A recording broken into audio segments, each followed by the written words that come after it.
A long trip is a serious test for your car, and even a small problem such as worn windshield wiper, out of balance tire can cause a lot of troubles.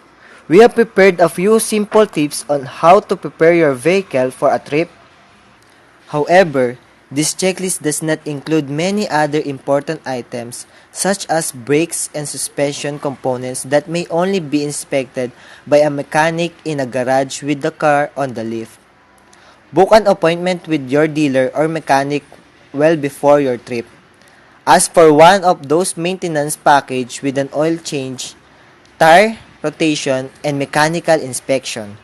Don't leave it for the last moment. Do it few days before your trip. First, check under the hood. Are there any leaks?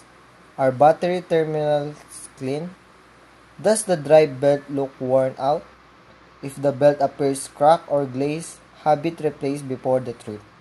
Check all the fluids. Start with the engine oil.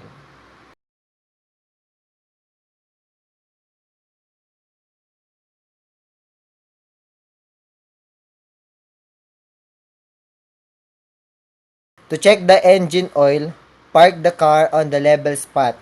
Warm up and stop the engine. Wait for a minute to allow the oil to drain down the oil pan. Pull the engine oil dipstick out. Wipe it with a clean rag or a paper towel and insert it back fully. Pull it out again and check the level. It should be close to the full mark on the dipstick.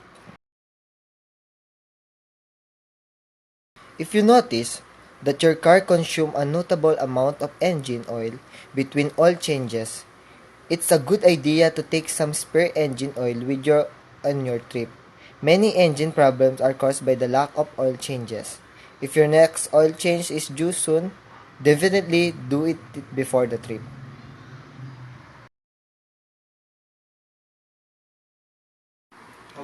Check the battery condition visually.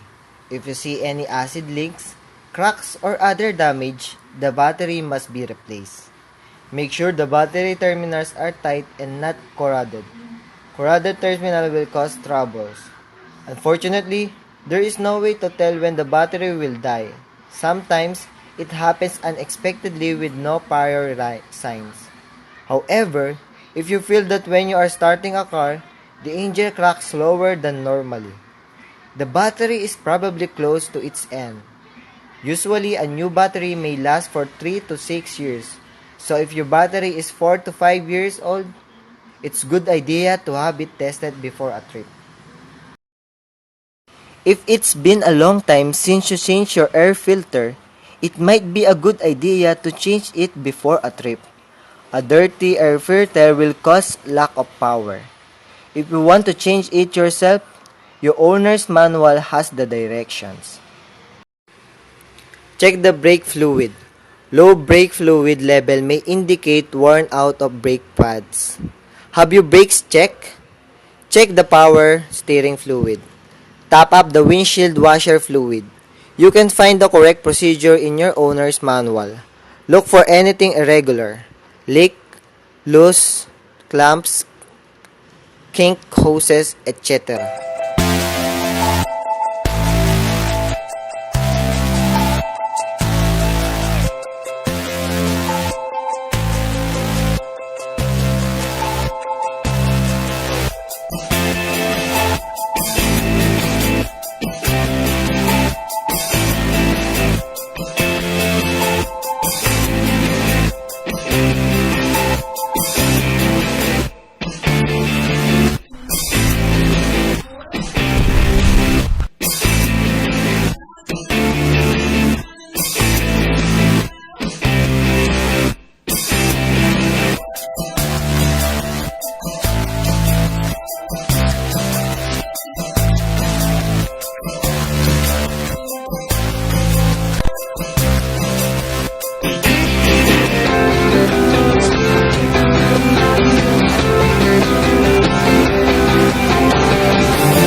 That's all the tips on how to prepare your car on the road trip. I hope you learned something in this video. Subscribe and visit our website.